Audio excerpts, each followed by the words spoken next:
Le réseau Synergie, c'est un réseau international, donc qui est basé aux États-Unis, en Angleterre, en Allemagne, en Hollande, à Dubaï, bientôt à Singapour et en Espagne, et bien évidemment en France. Et aujourd'hui, c'est une quinzaine de personnes. Alors, il est constitué de personnes qui ont des compétences complémentaires. Donc ça, c'est l'origine du réseau en France, des compétences complémentaires sur un socle commun qui est la psychologie positive et des valeurs communes que sont l'amour de son prochain, entre guillemets. C'est des valeurs fortes, mais qui constituent effectivement l'essence même de notre motivation au quotidien. C'est qu'on croit en l'être humain et on aime l'être humain. Et ça, c'est vraiment commun à tout le monde, c'est un socle commun à tout le monde. Et enfin, à l'international, c'est un réseau qui provient de la même formation que j'ai eue moi-même, donc la formation au coactive coaching et la formation au coaching systémique des équipes et des organisations, donc du réseau CRR Global et en France du réseau FORSC. Alors elles font appel à Synergie pour plusieurs domaines d'intervention, mais c'est souvent lié à comment mettre en place les conditions de la performance dans la durée. Parce que finalement, elles se rendent compte que la performance peut être là à certains moments, mais elle retombe. Et donc souvent, on se rend compte qu'elles n'ont pas, finalement, elles n'ont pas cette capacité, que ce soit au niveau de l'organisation. Elles changent souvent d'organisation, et finalement, c'est aussi l'origine de la non-performance. Très souvent, c'est l'origine de la non-performance. Parce que ce sont des hommes qui sont derrière l'organisation et construire une relation à partir d'un organigramme, ça prend du temps. Et elles ne prennent souvent pas ce temps-là. Donc elles nous consultent pour ça, pour vraiment travailler sur l'efficacité des organisations. Elles changent souvent aussi les personnes, notamment dans le cadre de la gestion prévisionnelle dans des emplois et des compétences, où elles font évoluer les hauts potentiels, elles font évoluer les personnes pour les conserver, ce qui est un facteur de durabilité, mais aussi un facteur d'instabilité de la performance. Parce qu'il faut que la personne prenne son poste, qu'elle s'y habitue, qu'elle trouve la bonne posture, qu'elle comprenne les ressorts culturels de l'entreprise.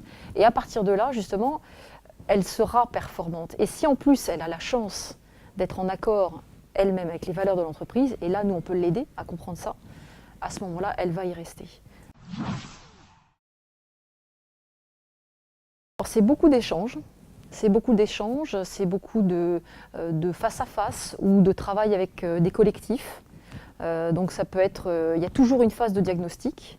Donc il peut y avoir une phase de diagnostic oral avec les personnes, avec les mandataires, mais souvent on va chercher à élargir le cercle de départ pour véritablement comprendre comment fonctionne le système qui est autour de la personne qui mandate. On peut aussi travailler avec ce qu'on appelle un audit d'engagement, sauf que l'audit d'engagement de Synergie est un audit qui est très particulier parce qu'il va aller chercher, les racines de l'engagement chez les collaborateurs. Alors que la majorité des diagnostics d'engagement vont montrer les symptômes, donc ce qui dysfonctionne. Alors ce qui intéresse les managers et les ressources humaines, c'est de savoir pourquoi, qu'est-ce qui fait qu'un collaborateur est engagé. Et puis, donc ça se fait par Internet, c'est un lien, une adresse IP qu'on envoie et qui permet effectivement de diagnostiquer l'engagement.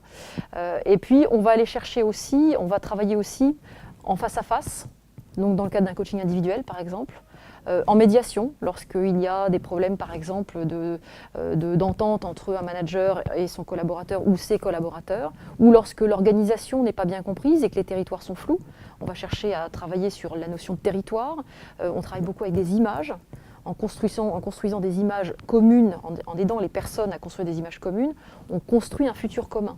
On travaille beaucoup avec les images, c'est un principe constructiviste et c'est un principe qui nous aide beaucoup, notamment quand on travaille sur la vision avec une équipe dirigeante par exemple. C'est une vision du monde qui va aller chercher les forces et les talents auprès des organisations, auprès des équipes, auprès des personnes pour construire le futur.